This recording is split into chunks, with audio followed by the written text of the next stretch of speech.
Ruben Onsu kembali dilarikan ke rumah sakit dan menjalani perawatan. Tangisan Sarwendah dan putra sulungnya, Betran Peto, pecah ketika mengetahui kalau Ruben Onsu sedang terbaring di rumah sakit. Dalam video yang diunggah ke kanal YouTube-nya pada Rabu, tanggal 30 November tahun 2022, terlihat Ruben Onsu berada di ruang rawat seorang dewasa membutuhkan waktu tidur malam 7 hingga 9 jam. Jika kurang, maka akan memengaruhi kondisi tubuh dan menyebabkan berbagai masalah kesehatan.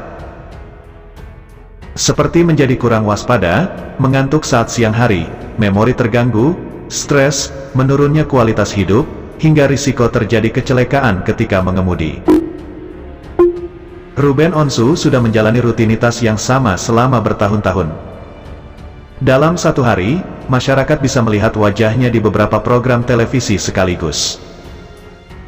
Uah rumah sakit dan selang oksigen yang terpasang di hidungnya. Ditemani oleh Betran Peto, Ruben Onsu pun melakukan transfusi darah.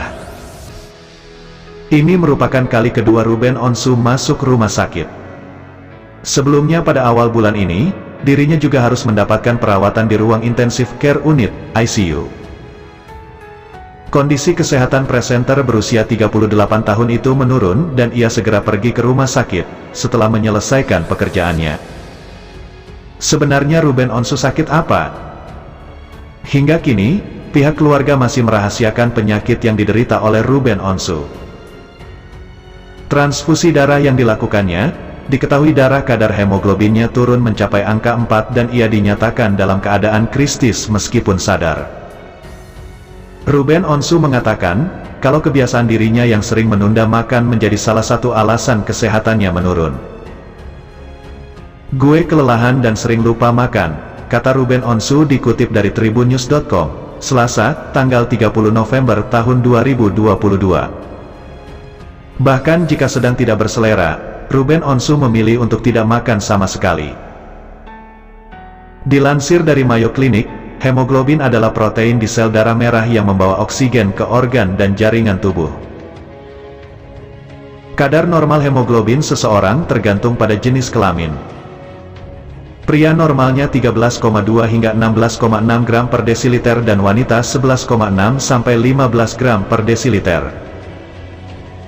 Ketika kadar hemoglobin rendah, tubuh tidak bisa mendapatkan oksigen yang cukup, seseorang mengalami anemia dan tubuhnya terasa lemas, serta mudah lelah. Penyebab kadar hemoglobin rendah menurut Cleveland Clinic, yakni tubuh tidak bisa menyerap zat besi atau mengalami kekurangan nutrisi penting seperti zat besi, maupun vitamin B12 dan B9. Selain itu, waktu kerja Ruben Onsu yang padat juga menjadi salah satu pemicu kondisi ia drop.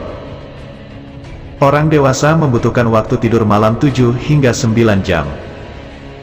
Jika kurang, maka akan memengaruhi kondisi tubuh dan menyebabkan berbagai masalah kesehatan. Seperti menjadi kurang waspada, mengantuk saat siang hari, memori terganggu, stres, menurunnya kualitas hidup, hingga risiko terjadi kecelakaan ketika mengemudi. Ruben Onsu sudah menjalani rutinitas yang sama selama bertahun-tahun. Dalam satu hari, masyarakat bisa melihat wajahnya di beberapa program televisi sekaligus. Yuk simak berita selanjutnya. Betran putra Onsu dan Jordi Onsu baru-baru ini menjadi pusat perhatian karena White Part Jordi Onsu, tolong dengan sangat untuk membayar seluruh gaji karyawan outlet. Kami hanya meminta hak diduga belum membayar gaji para karyawan Geprek Bensu. Kolom komentar di akun sosial media Instagramnya dipenuhi dengan kecaman warganet kepada adik Ruben Onsu tersebut. Pemberitaan itu semakin luas dan menyita perhatian publik. Jordi Onsu mengaku iba dan berjanji akan segera menyelidiki masalah tersebut. "Aku baru dapat laporan, yang pasti kasihan, karena ini masalah perut, makan," kata Jordi Onsu dikutip dari salah satu kanal YouTube, pada Rabu tanggal 30 November tahun 2022. "Pokoknya ini menjadi atensi aku dan segera diselesaikan," timpalnya. Sebelumnya, kolom komentar dalam akun Instagram pribadi Jordi Onsu diisi dengan protes para karyawan agar gaji mereka segera dibayar. Bahkan, banyak juga yang menggunakan tagar-tagar pray for gaji karyawan di kolom komentar. Pak Jordi Onsu, tolong dengan sangat untuk membayar